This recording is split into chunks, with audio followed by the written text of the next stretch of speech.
Red Springs, North Carolina, 1983. A town tucked away in the rural heart of Robeson County, a place where doors stayed unlocked and everyone knew their neighbor's name. But on a humid September night, that innocence didn't just fade, it was slaughtered. 11-year-old Sabrina Buie was found in a soybean field. She had been raped and murdered. It was a crime so heinous, so gut-wrenching that the town didn't just want justice, they wanted blood.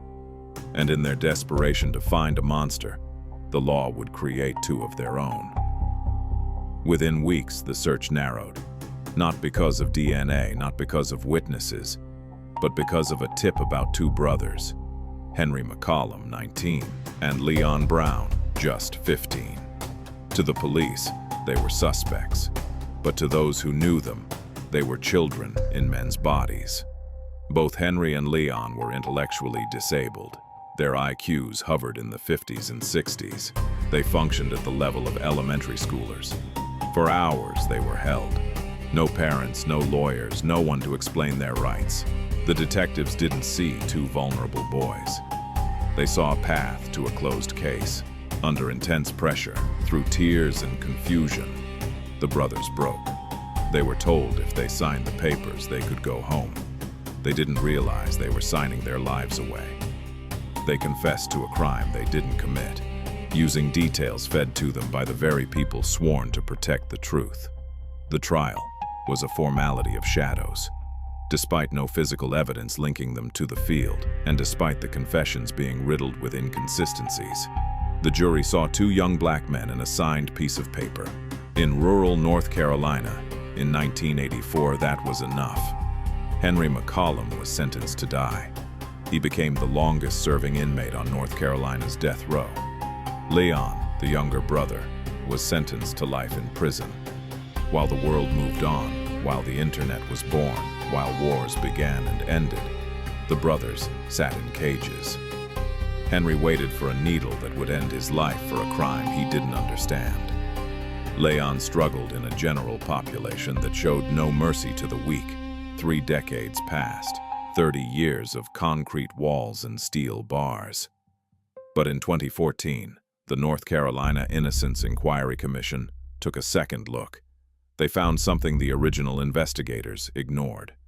A cigarette butt found at the original 1983 crime scene. Using DNA technology that didn't exist when the brothers were convicted, the lab found a match. It wasn't Henry.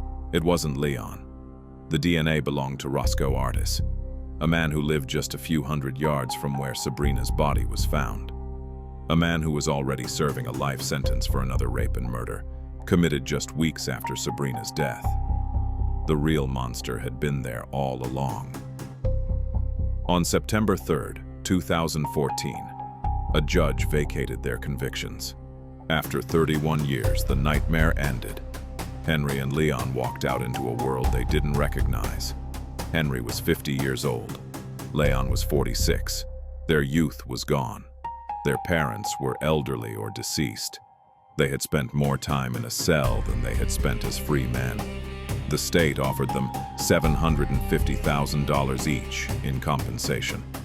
For 30 years of wrongful imprisonment, it amounted to roughly $25,000 a year. To the state, it was a settlement. To the brothers, it was a pittance for a stolen life.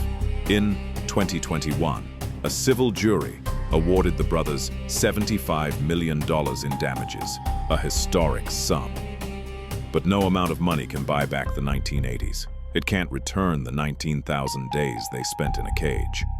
The story of Henry and Leon is a haunting reminder of what happens when a system values a closed case over a correct case.